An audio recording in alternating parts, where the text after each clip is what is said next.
Hello, everybody. Welcome to the closing seminar as part of Eating Disorders Awareness Week 2026. You're all very welcome this morning. This year's theme of Eating Disorders Awareness Week focused on community and connection. And today, we have a lovely session to discuss the role of creativity and what role it can play in eating disorder recovery. So just a little bit of housekeeping before we start. We're on a webinar, so um, I can't see you and I can't hear you. I do want to say to you, just to keep in mind that some of the topics that come up in the webinar, they might be challenging for some of you. We're kind of thinking about people's art and creativity, and so some of the feeling and emotion is quite raw, and some of the language is quite strong. So if you do feel you need to step away at any point, please do that. There'll be a recording of the discussion that will be available in the coming weeks. And just to say also, our support services are available at any time should you need to talk things through. Okay, so I'm going to begin by introducing our first participant, and this is Molly Toomey. So Molly is a poet. Hello, Molly. Hi, How are you? good. It's great to be here. Hi, Kathy. Thank you. So just to tell you a little bit about Molly, Molly grew up in Lismore, County Waterford. She now lives in Cork. Molly has published two poetry collections with Gallery Press, Raised Among Vultures, that was in 2022, and Chic to be Sad, lovely name, 2025. And they were supported by literature bursaries from the Arts Council. Her debut collection won the Southward Debut Collection Poetry Award and was shortlisted for the Seamus Heaney Poetry Award for Best First Fiction. Molly holds an MA in creative writing and is a PhD excellence scholar at University College Cork. Molly, I suppose to kind of kick us off this morning, I might ask you to maybe recite one of your poems for us. Would that be okay? And maybe speak a little bit to it after that.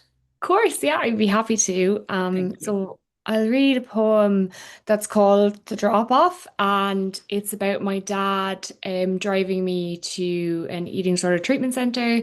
Yeah, I'll just read it and then we'll have a chat. So The Lovely. Drop Off. Thank you. Everything's a blur. You don't play talking heads, Bob Dylan, talk about work or your iffy stomach. You read the road as if it's encrypted with what a father should say on a drive like this. Should I apologize for your missed appointments, unread emails? There is always someone who needs you more. Mostly, I'm sorry that I'm not as happy as you raised me to be. I want to ask the GPS the quickest route to end this silence. When we reach the centre, you pull up and go straight for the boot. This is what you know to do, to lift the heavy thing. Tell me to take your good umbrella. You drag my suitcase to the door, where the nurse stands with a notepad and clutches your arm. I'll come back soon, you say, but she smiles and says it's better if you don't. Thank you, Molly. My first reaction to that is it's a very moving poem. Thank you.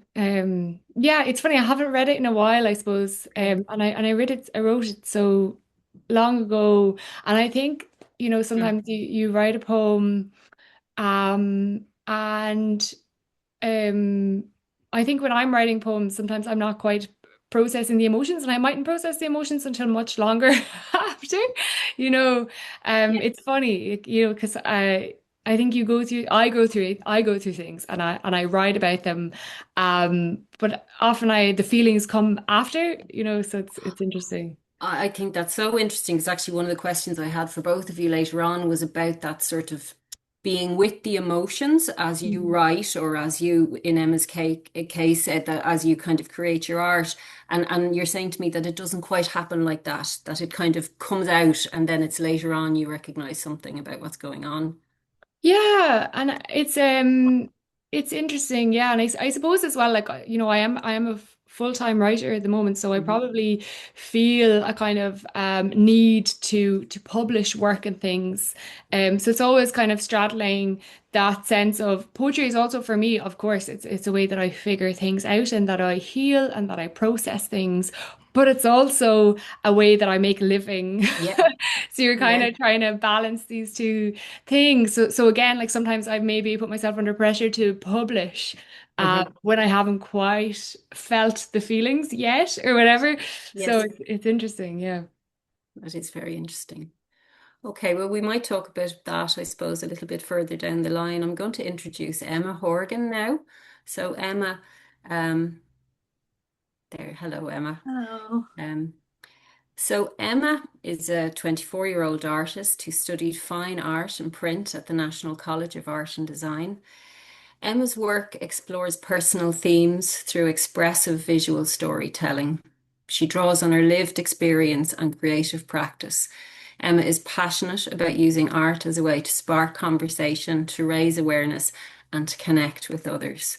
You're very welcome, Emma. I think you're in Thank the right you. place with all those, I suppose, that way of kind of connecting through your art.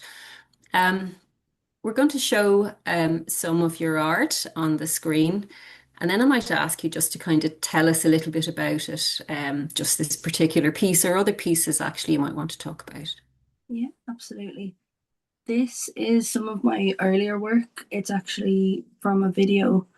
A lot of my work, I researched how media influenced my personal eating disorder, and I'm sure a lot of other people. I grew up in the 2000s, and obviously not at the time realizing how these things were influencing me, but after recovery, then going back and seeing it was a, a big wake up call.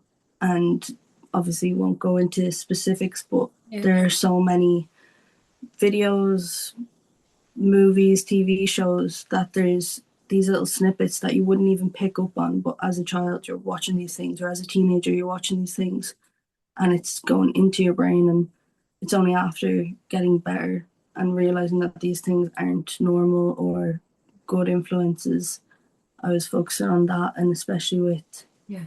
the media and magazines, especially around that time. Yeah. I think a lot of that influenced me as a teenager growing up, and I didn't even realize it until afterwards.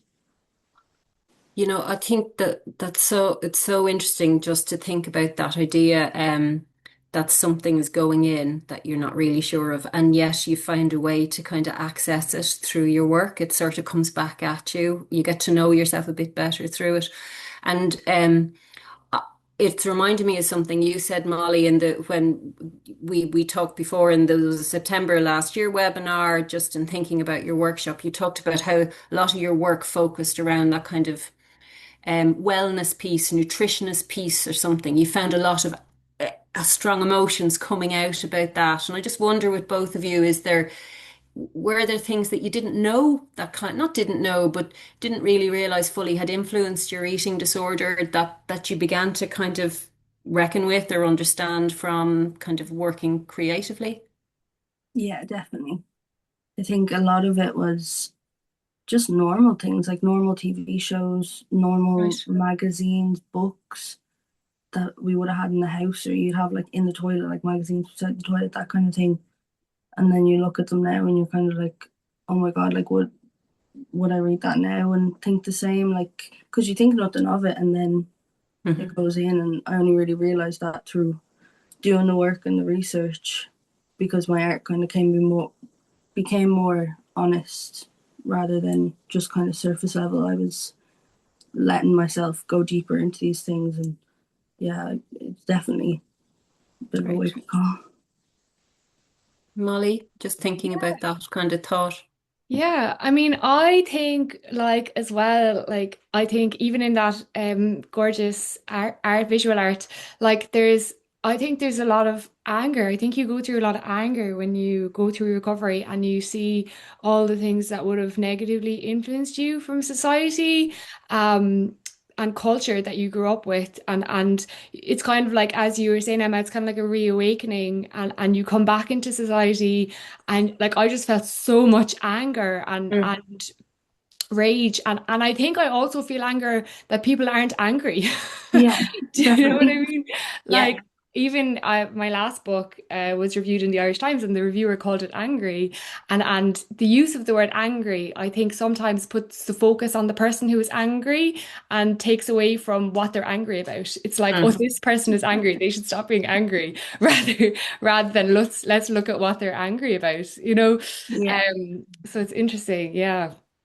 It's I very fully interesting. agree. Definitely with the anger and anger at like why was this allowed and why am I only seeing it now? And Hmm. sure, I'm sure a lot of people can relate to that, but there's Hmm. definitely an anger behind it.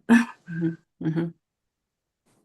Um, I was thinking, just in terms of the place of your work in recovery, I, I was wondering for both of you, I suppose, Emma, were you always creative? Were you always kind of engaging through art when you were little, or, or did it come about through your eating disorder, or when you were recovering? I always loved art. Like since I was really small, I'd always been painting and drawing. It was my favorite subject in school. Mm. But it was always like, as I was saying, kind of like paintings of my dogs or like the beach, stuff like that. Like it was all very surface level because like I I was creative, but also I was still like hiding these things, and I was feeling very secretive and all these feelings about having an eating disorder, and Mm. that felt like my control. And then it was only really going through recovery that my art actually did change because I was letting myself go into things deeper and be more honest and raw about these things because I wasn't keeping it a secret anymore. I was kind of letting my art do the talking. Um, so it then became more of an expression than like a control, I suppose. So it had a journey all of its own. So actually, you were engaged in kind of lovely stuff when you were a kid, the Yeah. kind of nice bits of the nice drawings. And then it became a vehicle to kind of recognize some of the more challenging or difficult parts of, Yeah, but I definitely think in a good way, like it yeah, nearly became like a language for me to be able to express things when I didn't, because I'm not very good at expressing things, but through my art, I definitely can now. it's a different way of kind of coming out with something. And Yeah. Molly, what about yourself in terms of kind of that? Were you always kind of a wordsmith? Did you always like writing? I did love writing, but I didn't start writing poetry until I was in college. And I chosen to do creative writing, and so I ended up in a class with a poet named Kevin Higgins, who would have been very enthusiastic and encouraging about my work. And I would have been struggling with an eating disorder at that time and didn't Mm. really know it. But like Emma was saying, I probably wasn't very good at expressing myself, but poetry became this kind of vehicle where you were allowed to say whatever you kind of wanted. So a lot of those poems were a bit wild and everything, but he was so encouraging and so like um but it was funny because I was still probably like in those poems kind of there was probably a bit of me that was like help me you know Mm. Mm. Mm. um so but yeah, I suppose I would have been creative as a kid. Like I would have Mm. loved writing stories, would have never been seen as good at it, and would have I wrote a play in sixth class and I Right. forced all my friends to perform the play. But then the controlling part of me, I had them come over to my childhood home, and I printed permission slips for their parents, like really, mad stuff. So I love creativity. I love creating, but poetry didn't happen until college. Okay. Okay. You said something there about I wasn't very good at it, and that kind of sparked in my mind something about there's a tension, I think, sometimes between the kind of flow or the freedom that creativity has. Something, you were describing there, Emma, in the later work you did. And it's at odds with an eating disorder sometimes. An eating disorder tends to like to keep a lid on things. It likes to keep things a bit secret or held in or a bit perfect sometimes. And I'm just wondering, um, does that have any kind of, do you have any thoughts on that, those two sides? Emma? Yeah, I think I definitely met conflict with them because I feel like the perfectionism kind of Mm. not only in my art came into every part of my life. Like during college, my whole perfectionism just it pulled me back big time because I couldn't take criticism. I was worried about everything just not being good enough. Even in school, like if it wasn't good enough, like I was panicking because I didn't have control over it. But then I feel like during my recovery, which would have been midway through college, Mm. it was more like a like letting go and kind of loosening the reins on it a bit. And things just came a lot easier. There was a better flow to it. I was able to express things more. I was also kind of having compassion for myself as well. Like, even if I was getting this criticism and stuff, it wasn't hitting as hard. Like, I don't really know what happened or how it happened, Mm. but Mm. it felt like when I kind of loosened up about things that I was hiding and struggling with, it's like everything else just came with it. Like, I just became a bit more relaxed about everything else. Sounds like it's almost one thing affects the other, and then the other thing affects the other thing back or something, that they're Yeah, both working with each other there. yeah, but there Um, was definitely the button heads of like the perfectionism of yeah, wanting everything to be right, and then obviously my art is very like free flow or whatever, and yeah, yeah, but then they kind of met in the middle. yeah, yeah. Lovely. And Molly, did you find that at all with your work, that kind of self-critical piece, the controlling piece, as you mentioned, that can kind of come in to squish things down? Yeah, and I think, from my own experience and from meeting people who have struggled with eating disorders, like people, we're so hard on ourselves, Hmm. So I do think, I took a year out of college or whatever, came back to college, and then I just like I so hard on myself in college in particular. I was so strict about college. So I do think like sometimes you can take, an eating disorder brain and just like move it in another direction in a kind of controlling way, Yeah. which isn't good for you, which isn't, which doesn't consider your whole life, which really zones in on one particular thing. And I sometimes think that, yeah, I feel like sometimes it's something only people who've struggled with eating disorders kind of understand. Because to say to someone, oh, I'm being like, I'm really stressed about college and I'm putting all of my time into my focus into college and I think it's related to my eating disorder, they'd be like, what? You know, um, so it's interesting. Yeah, it's that all or nothing kind of mindset. Hmm. Hmm. And now it's like, even now I've been very, even with poetry writing, sometimes I can be very like, I'm writing poetry and I'm reading poetry and that's all I'm doing. And I need, or I've needed people to pull me out of that because Okay. often the best poetry you write will be about a time when you were not engaging with poetry at all. Like will be about because you went off and you lived a bit and you went to a different country and you explored, or you saw something in an art gallery, or geez, you heard that brilliant song from an album, and so you wrote a poem. Because you kind of have to like, which is something I love about poetry. And probably visual art as well. Like I feel like for a lot of different art forms, you need to go out and experience things and live in order to create work and to try and to kind of expand your work and to have like a greater palette of experiences to draw from, which I think is really helpful in recovery as well. Like that kind of sense, well, I need to live, you know what I mean? I need to have a bigger life, Hmm. and have a Hmm. bigger mindset. So there's something about then that actually as recovery goes on, as you said there, there's a need kind of to connect with other parts of yourself and to connect with the world that's a bit outside of the eating disorder and not always thinking about the eating disorder. And are you kind of saying then that kind of happens in writing as well, that you begin to think about other themes or other Mm. kind of focus that's not working something out around eating disorders? Yeah, I think like if you decide that you're going to write your book like scrunched up, especially for poetry, fiction's probably a different story. But if you decide that you're going to write your book scrunched up at a laptop and that's all you're going to do, and you're going to read books and write your book, like it's quite limited in what you're going to write about. You know what I mean? Whereas if you Mhm. kind of allow yourself to look outside and to have experiences and to allow like the randomness of life to affect you, then your work is going to represent that kind of randomness as well. It's going to be more broad. Yeah.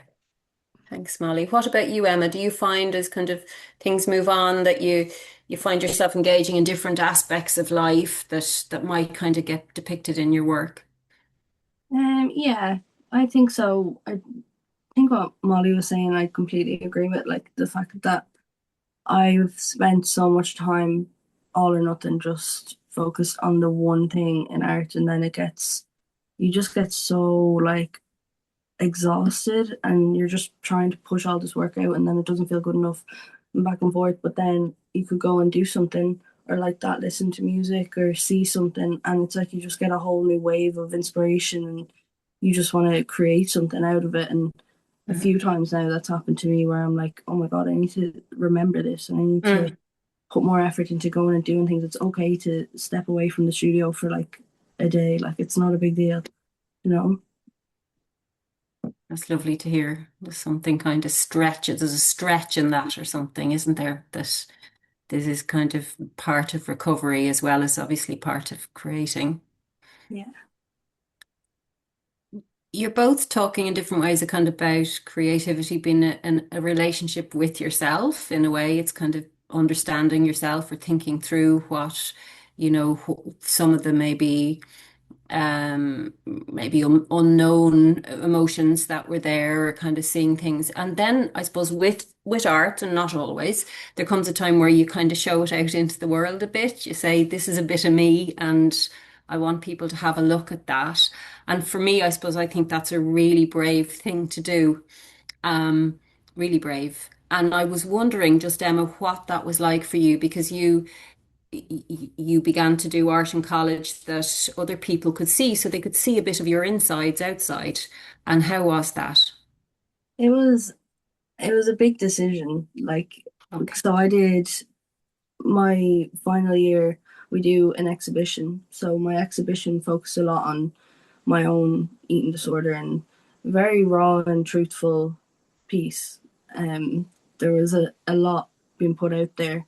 And at first it was kind of a question of like, is this too much? Like, do I need to be putting all this out? Like, should I keep some of this for myself? Because I went into like serious detail and my research went into so much detail. So it was like sharing it with my tutors, even. I was like, is this a lot like to be sharing with people? But as it went on, and we do like these crits. So like other Mm. students will come in and look at our stuff like way before the exhibition, and seeing like some people come in and like relate to it and then say like, oh my God, it's not just me. Like I thought I was the only person who like struggled with this or found this part hard. And I was like, oh my God, like I actually am. Like it's okay to share these things Yeah. with people. And obviously now there was like people were warned beforehand, Yeah. but getting insight from other people and how they'd be afraid to talk about it but felt comfortable then talking to me about it made me feel more comfortable, because although it was very, very personal and something a few years ago I would have never ever shared with anybody, it felt really good to then have it out in the world and get people's opinions and let people relate to it and see the realities of it, because it's not like it's I've Yeah. said it at the exhibition as well. It's not a glamorous thing that some people will think. Hmm. And there is recovery. Like there's light at the end of the tunnel because they all knew that I was recovered then. Hmm. Um, but yeah, it was hard to first go into it and be very, very truthful and honest with everyone and let people into that part of me. But afterwards, like it was worth it, definitely. So brave. And I suppose there's such a rich way to connect then with other people. And you sound like you give other people something then Yeah. because they can relate to it. Molly, I suppose in terms of you and publishing, and Mm. did you how was your experience of that, of showing yourself? Yeah, good. I think like with the actual art form in itself, with like writing your work and with performing your work, I mean, I do think like to a certain extent you're kind of in control. Like so Hmm. you have control over what you're going to say, what you're going to write, what you're going to put out there. The thing that I find harder would be like journalism. Right. That's what I find harder, where you kind of don't have control over what they're going to write, or you might say something on the spur of the moment or whatever. I find media stuff harder than I find the art world. Okay. Because I think you've just again, I just think you've got that bit more like there's more of a boundary because it's you're the one that like decides what goes where or whatever. So Hmm. um because I think it can be and especially like it's the art as well. Like I also really like that, you know, with visual art and with writing, like it's the art that's important. You know what I mean? It's not me. Do you know, Yeah. it's outside of me and here it is.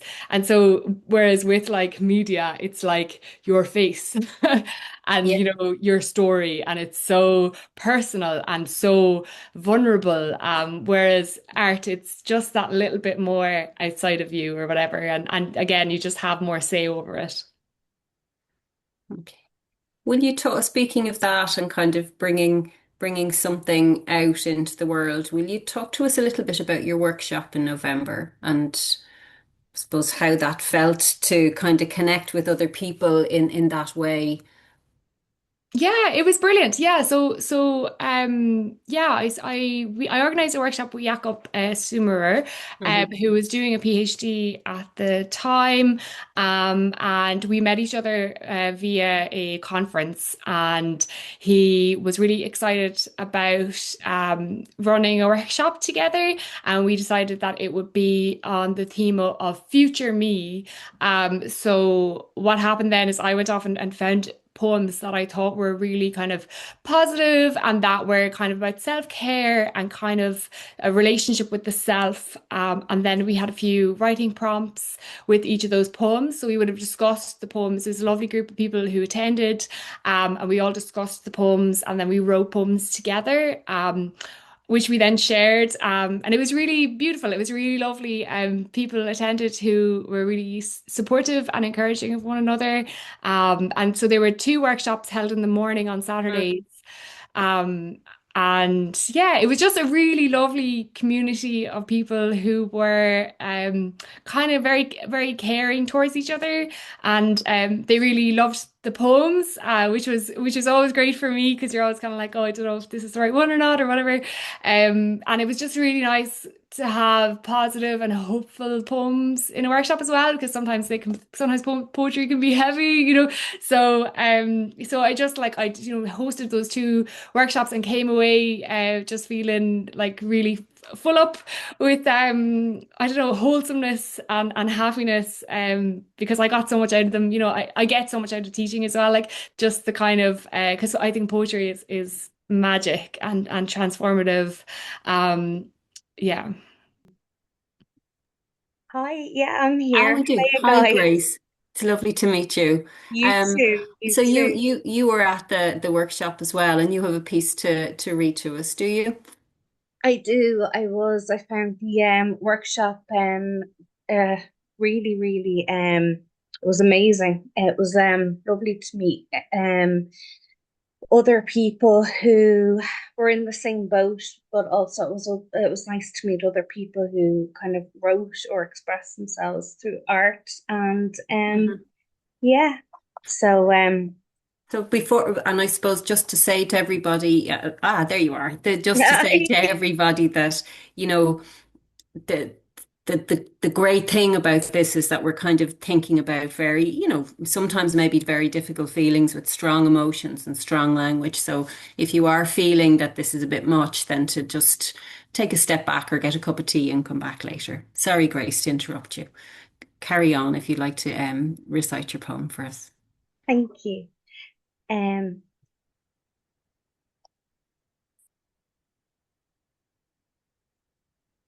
Needy Edie. She consumes me whole.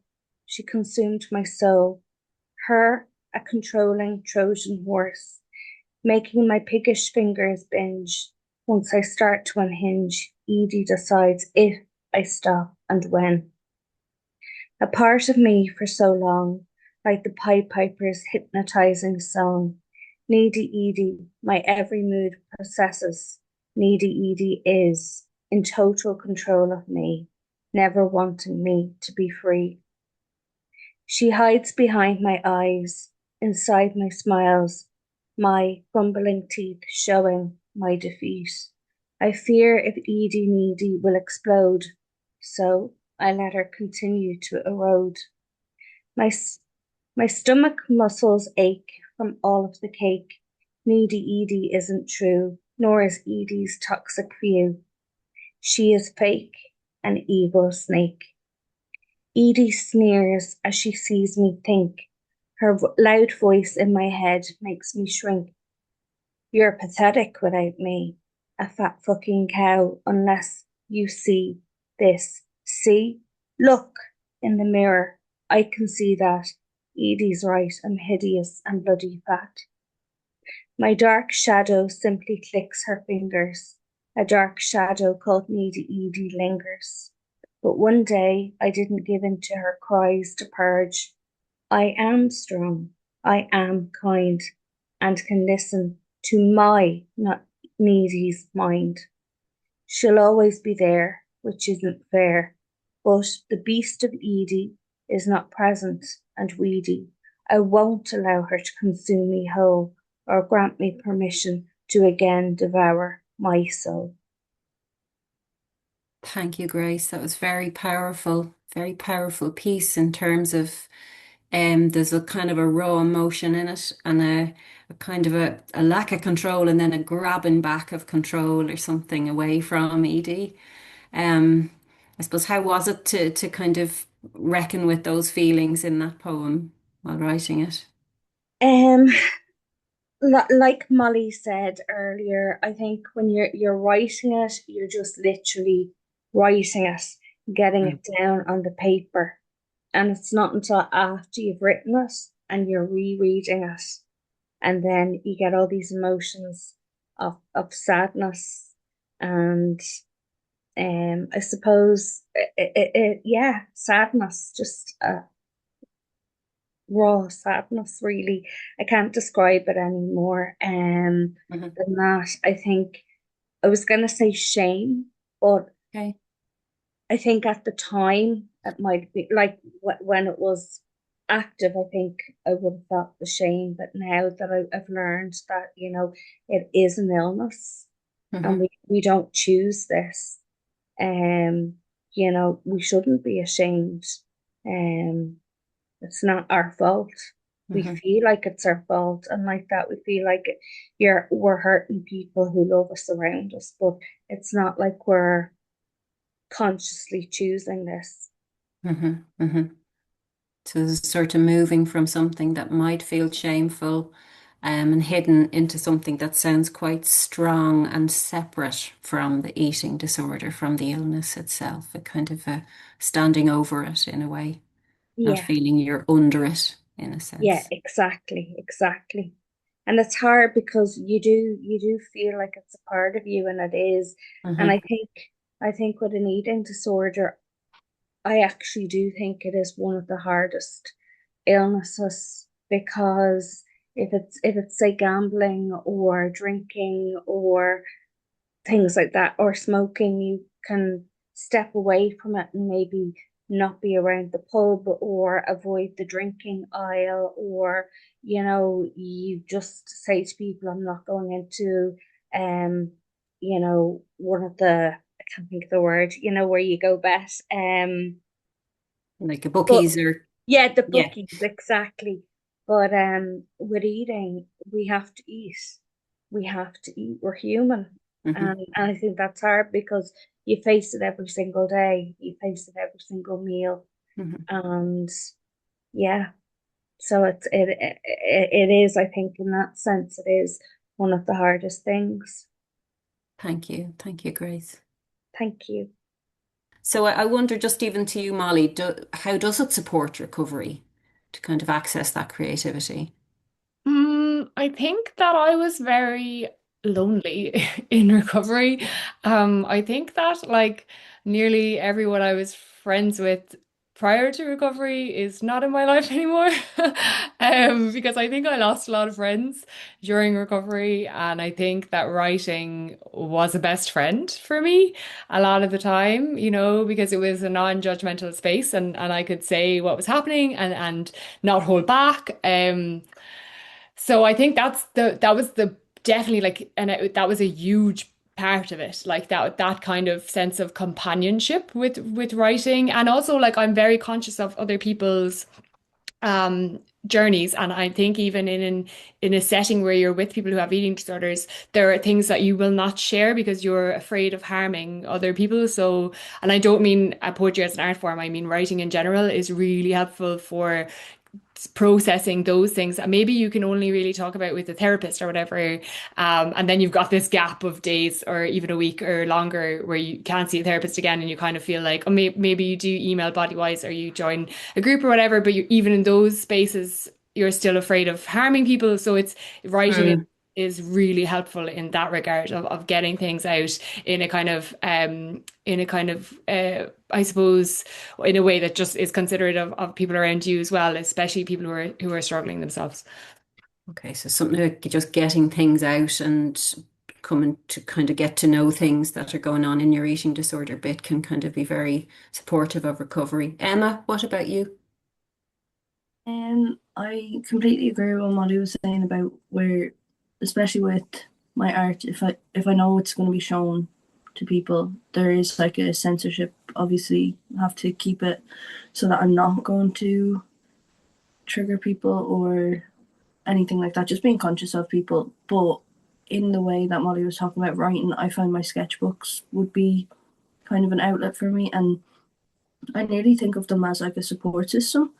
Like I have great support systems anyway, but just for those things that are really like honest and that you wouldn't really want to talk to people maybe about, I feel my sketchbooks are where all of that gets put down, and it just feels like it's like you can just get anything you want out on paper. I'm sure it's the same for writing. Like you can just put it all down on the page, and it nearly helps me understand it as well. Like I understand then why I'm feeling that way. It's like working it out kind of in my head, but I'm putting it down on paper because like otherwise it's just going to get muddled up and I'm going to overthink and not understand it. Whereas when I'm just putting it all down on paper, it doesn't matter if it feels crazy, like it's all gone down, and then I kind of start to pick it apart and understand like, oh, maybe this is linked to this and stuff. And I'm still being creative, and I feel like it's a good outlet for me as well, because I kind of like that, like before recovery and like during it I wasn't doing as much art then. So Mm. when I got back into it, it's like it really is a support system for me, I think.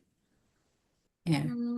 Okay. And Grace, what about yourself? Just in terms of thinking about, putting pen to paper as a kind of support or even an understanding of recovery. Writing for me is a huge part of my life. I've written since I was 8, and I run a writing group where I live.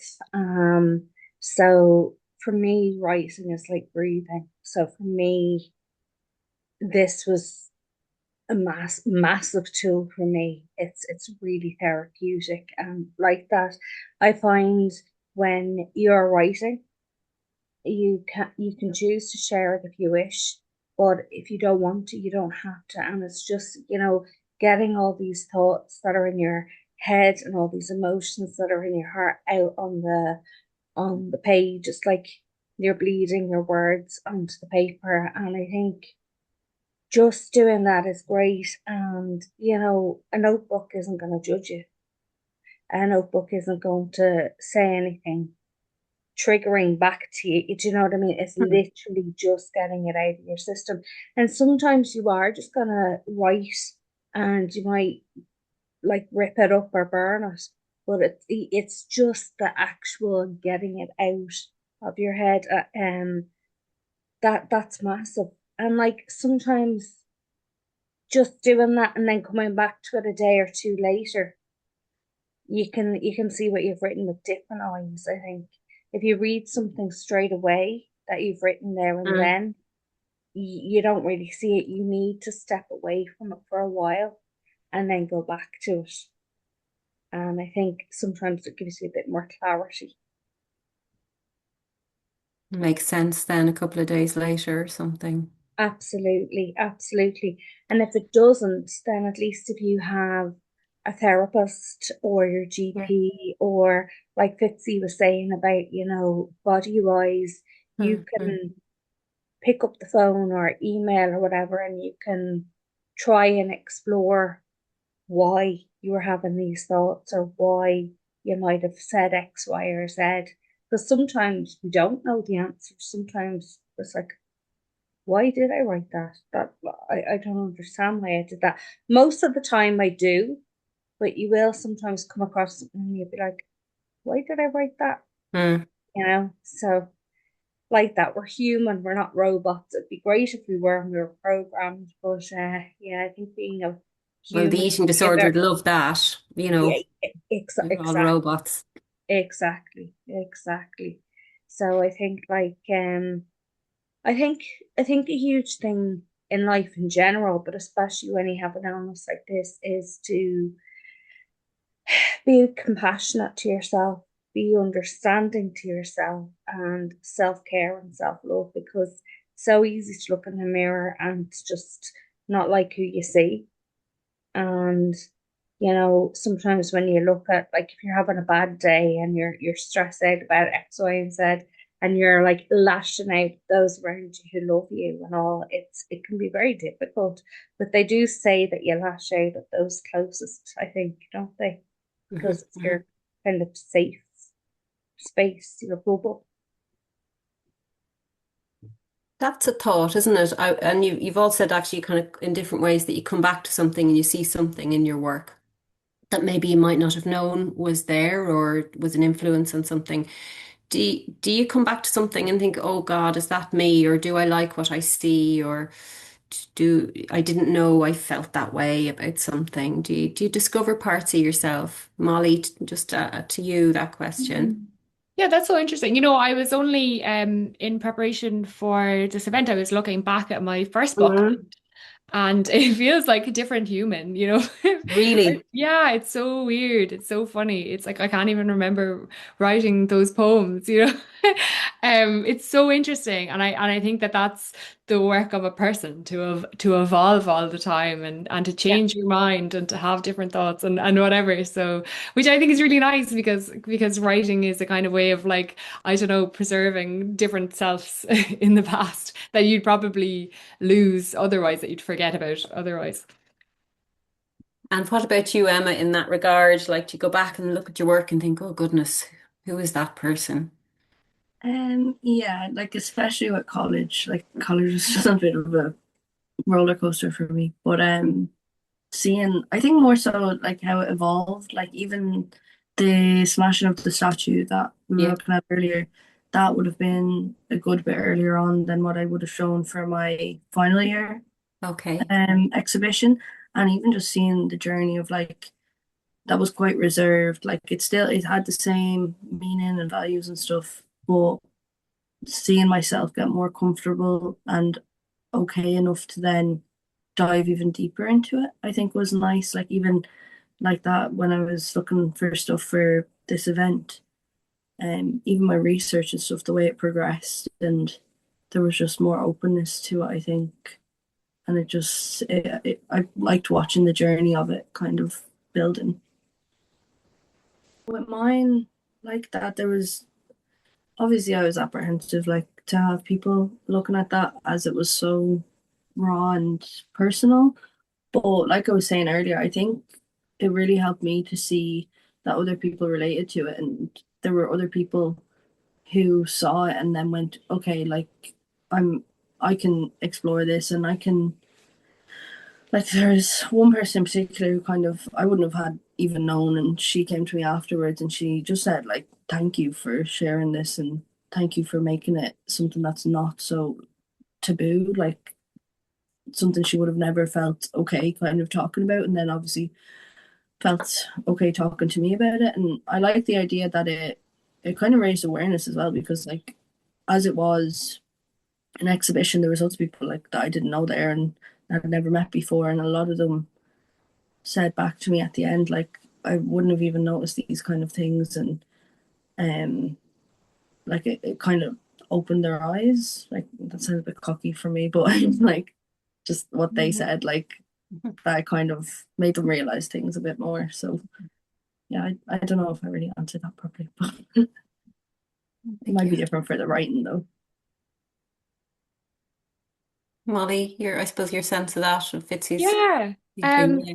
I love that question because think I felt enabled to write about my experience of an eating disorder because I had come across, while I was in recovery, the work of Leanne O'Sullivan, who is an incredible writer from West Cork and who I was like obsessed with. And then I ended up being taught by her in UCC, and I thought she was amazing. And to read her debut collection and then her subsequent books and to see her teaching and living a life through poetry, like having a career in poetry, having a full life or whatever, I was like, wow. Like I was like this, like not only can you recover, but you can like be a poet. I was like, this is mad. Like, The do you know what I mean? dream. So Yeah, yeah, and she was so amazing and so kind and like, oh, it was just everything to me. So I think like for me that was the big connection. Like, yeah, it was so brilliant. Yeah.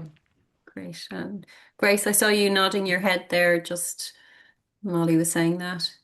Yeah, no, definitely. I think it's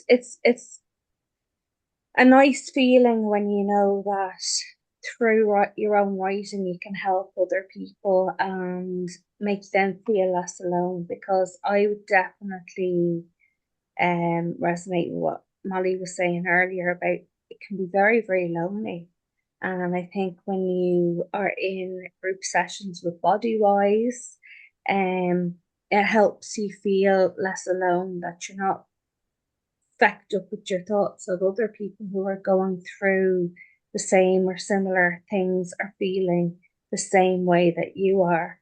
And then when it comes to the writing, um, yeah, it's good that you know that you're not just gonna write it and put it in a drawer, that like what you're doing, you are like this event today, the whole point of this week is to raise awareness about it. And I think I would have a lot of disabilities, so I don't work. But as a mom and as a person, I think it is so important that through my writing that I can advocate for different things. So I would use my writing and my social medias as a platform to put posts up so that other people don't feel very alone, that they can reach out, and I'll always put like my email or whatever. And I will often get people like writing to me and asking me questions or whatever. And for me, if I can help one person, that makes me feel good. It makes it all kind of worthwhile. Um and I think it is very, very important, because I was 12 when my eating disorder started, and I wouldn't have had the support of my family at all. They would have all thought it was in my head. And then I was in my late 20s and it kind of resurfaced. And then it wasn't till I was a mom and my 2 year old actually was mimicking me that I thought, oh my God, I really need to knock this on the head. So I think it's scary when you think that you're hiding, that you're being sneaky, sounds bad, but when you think you're being private and secret enough and you're like it's not hurting anybody, then when your 2 year old Mm, mm, mimicking you, that mm, really is a wake up call. And I mm. think then from that, like for the last 10 years now, I've actively been, every time that needy Edie tries to pop back into my life, and telling her, no, no, I'm in control, you're not. And I did relapse for a year there. Mhm. But I got over it. And I think that's the thing with while you can recover, there is always the possibility of relapsing. And if you do, that is okay. You just get, if you're riding a bike and you fall off, you don't just Mhm. throw your bike in the skip. You just get back up and you keep riding. And Mhm. I think that's really, really important. So yeah, if I can help even one person through my riding, I will. And it gives me a sense of purpose.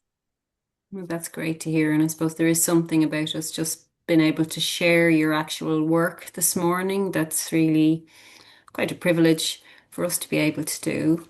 Um, I suppose, Molly, I'm wondering, do you have another piece of work you might share with us? Yeah, sure. I'll read a poem from my second book, which is titled "Stop Hitting Yourself," and I think I kind of wrote it. It's obviously in the you, but like I wrote it to myself basically. Right. So yeah, so it's just called "Stop Hitting Yourself." You are not a glow stick. If snapped, you'll hemorrhage. If it's blurred vision you crave, get a spice bag, uncork a rosé. Don't give me that look over mood journals or pillow mist. If you smack yourself this hard again, no amount of edibles or whale song will help you sleep. Get up, blast CMAT or Queen, slut drop to an audience of peppercorns and baked beans. Charged with self assault, would you believe yourself in the victim box? Concussion isn't cute. Squeeze an ice cube. Surrender like pot noodles to the kettle's wail. Thank you, Molly. You've such humor in your work as well. There's something about that kind of, I can really see the relationship to the self and the parts talking to each other, but there's a humor there as well. Um, or maybe that's just my experience of it. I don't know Mm. if Yeah, I that think is. I need to have humor because I need Do to have a bit of you? crack when I'm writing. Yeah. Otherwise, it'd be very depressing. So, On that, I suppose, and we'll take a few more minutes and then we might take some questions. Do you have to be in the mood, like all of you? Do you have to is there sometimes you sit down and you think, oh, I just can't do this now? Does it not flow sometimes? For me Um, personally, I yeah. find that the mood finds me rather than Okay. me. And yeah, I find that like I could be doing something and I'm like, God, where's the notebook? Where's the notebook? I need to write. It just comes to me rather than me go, right, it's 6 o'clock and I'm gonna sit down and write for an hour. Okay. And actually that's always the way when you're prepared, nothing comes, and when you're in the middle of 20 things, then it hits you usually. I don't know if any of the others feel like that as well. Like I think what Grace said, I completely agree. Like the movie will kind of find me. Like if something happens and then or I see something and I feel inspired, then I definitely am like, okay, I want to make something out of that, or the idea will come straight to me. Like this is what I want to create. But if I was just to sit down and be like, oh, what'll I do today? Sometimes I find that quite hard. Okay. Okay. Thank you. And Molly? yeah, I think there's two scenarios where I end up writing poems, and one is if something extreme happens or if I see something, and then the other one is if I'm reading. Like, so a sure way for me into poetry is to read, but not just like any collections. It's collections that really resonate with me, that like make me amazed and stuff, which are in abundance. There's so many of them, but it's really reading other people's poetry where I'm like, whoa, like how did they do that? And eventually, like my own ideas will like rush in. I think reading is amazing. Um, I suppose before we might open up to questions now, but before we do that, has anybody else anything that, we mightn't have touched on about maybe the process of creativity and recovery, but also really connection and connecting in with other people?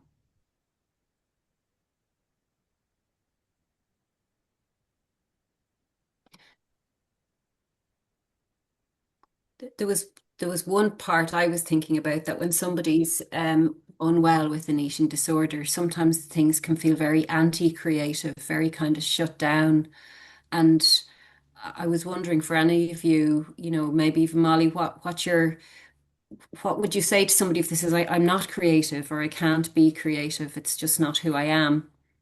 Yeah, I think that like in my experience with people who struggle with eating disorders, like so many of them are perfectionist, like which is like stops you from doing anything, which stops Yeah, you from even trying. yeah. So yeah, so it's I think it's really about trying how can you shut that voice off because obviously as kids when you were in junior infants, you weren't like, I'm not gonna draw this picture because I'm bad at it. You just got out your crayons and you just started drawing. So I think it's Mhm. about connecting with your playful self, your childhood self, and just like allowing yourself and like letting go of thoughts of people are going to see it after or whatever, people are going to judge it after, like just be like, this is just see what happens, explore, you know. Okay. So something that's just for yourself, but that self-critical piece can be very strong sometimes, can't it? And Absolutely. yeah. Does anyone else have any, I suppose, thoughts on that?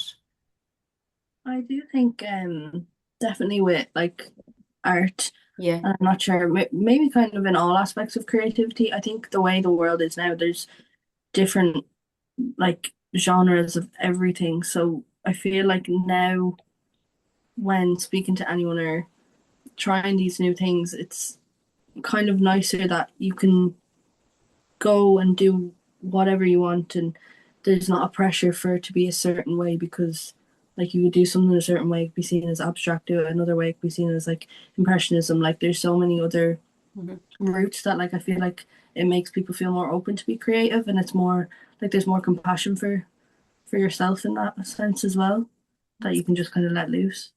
that's good. That's quite positive. For it, but to manage those feelings of criticism, self-criticism, is to think about a wider community. Hmm.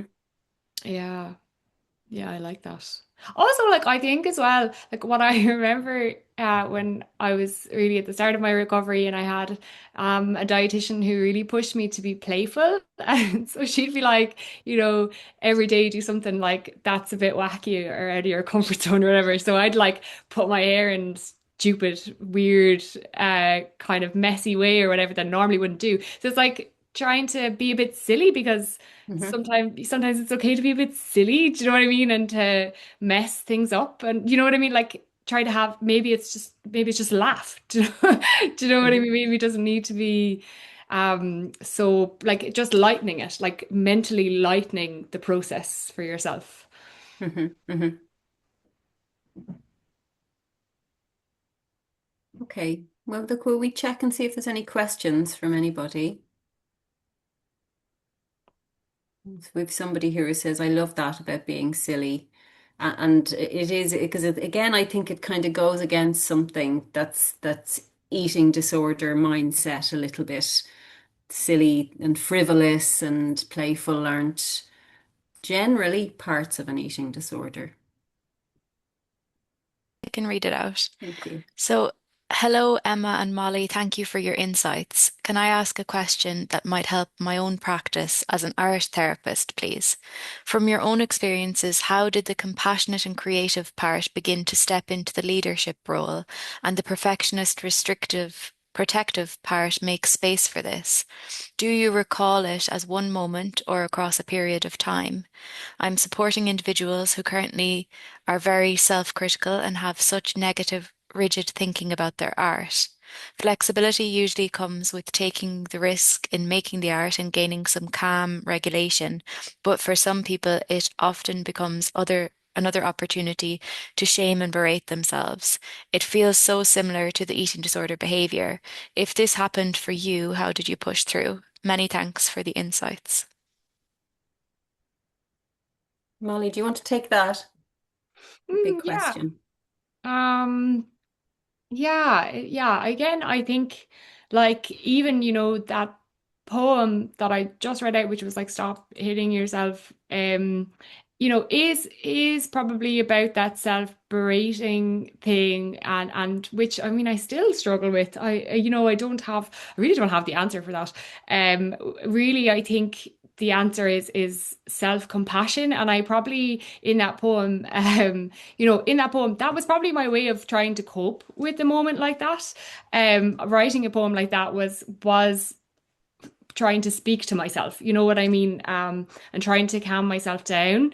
And like there's some things in that poem which is like dancing, and there's pillow mist and mood journals, and there's squeezing an ice cube. There's all those kind of coping mechanisms for moments, because I think as well, like when you go into that kind of self-berating, critical brain, you nearly just need to get up and leave the situation.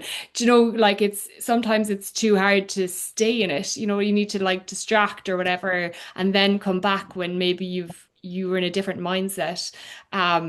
Because it can be so overwhelming. And I appreciate that you say that it's like the eating disorder voice, because it is like the eating disorder voice. It's awful, and I think you have to prioritize self-care over creating in those moments. Yeah. Thank you. Emma? Um, I definitely relate to it because I still struggle with it, and that was one of the biggest things through school and college was constantly looking for validation and just thinking things weren't good enough. Even when I was getting that validation, it was like, no, it can be better. It can be better. Same way my head was working with the eating disorder. In terms of like physical art, when it comes to that, I think pushing every medium at them works. Well, it would have worked, did work for me, like trying new things. Like if the painting I was getting stumped on, okay, try print, okay, try pastels, and eventually landed on something that I was like, oh, I'm actually quite good at this. And it gives you kind of like, I don't know, is it like a fake kind of boost or what it is? Like I don't know if that's even great advice to be honest, but like I feel like for me getting that small bit of like, okay, like confidence helped me a lot. But in saying that, like it is something that I also don't really have like a solid answer for because I still do struggle a bit with it. But it definitely came with the recovery. Like when I was fully recovered, came the kind of looseness and allowing myself to make mistakes and stuff. But in the very start of it, like being completely honest, like it was parallel with my eating disorder voice. It was like, no, like this can Mhm. be better, it can be better, it can be better. Do you know? Mm.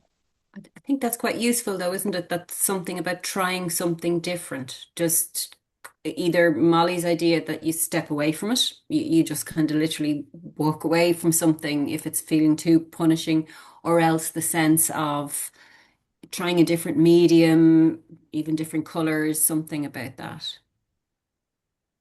And actually, the second question is, it's very similar to that. Do you have any experience at struggling to let go of a perfectionistic mindset, and any thoughts on how you might do that? The mindset when you're creative, I suppose. Would you have, Um, Molly, or Yeah. So yeah, I would say I'm probably still perfectionist. And I would say even now the best way for me to get over my perfectionist awful brain is other people being kind to me about my poems. And where they're like, this line is great, or whatever, this line break is really working. I'm like, oh, thank God. Um, so encouraging people, I would say, is a huge part for me. Is having people who are kind, read your work or look at your art or whatever, and because probably everyone is their worst critic, and it's never as serious as you think it is. So that's probably a huge, yeah, huge aspect for me. right?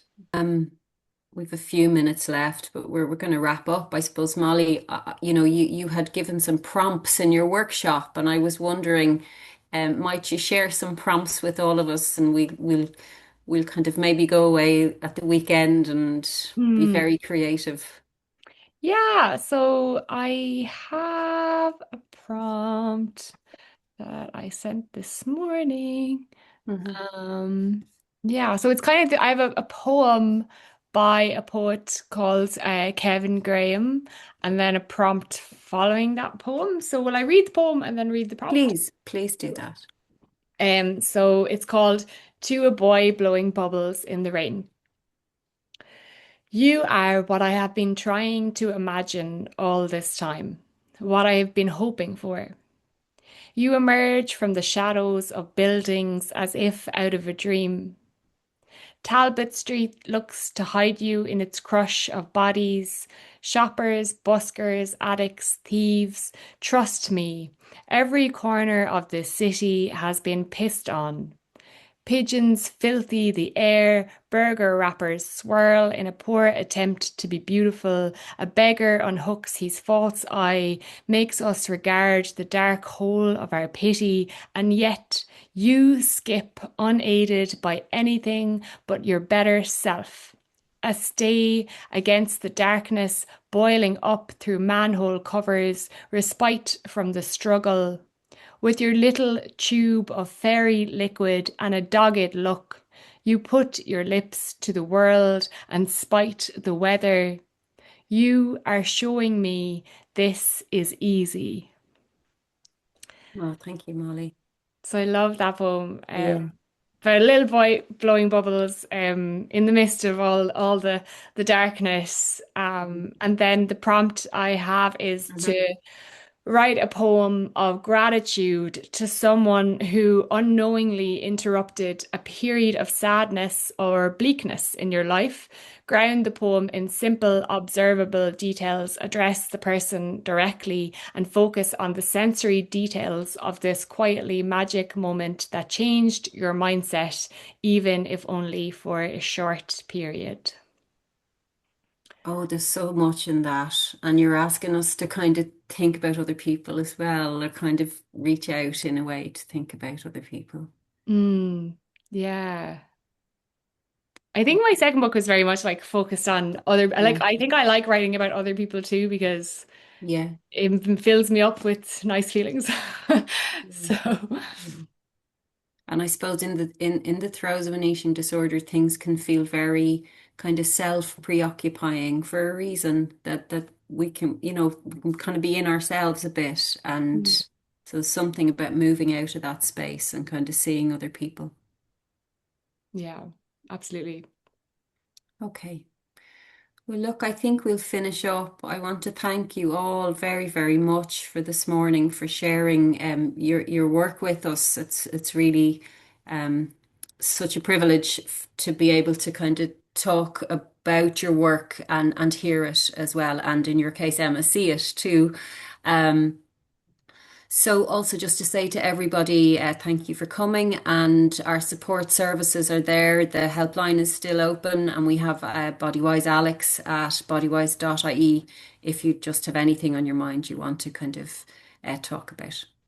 Okay.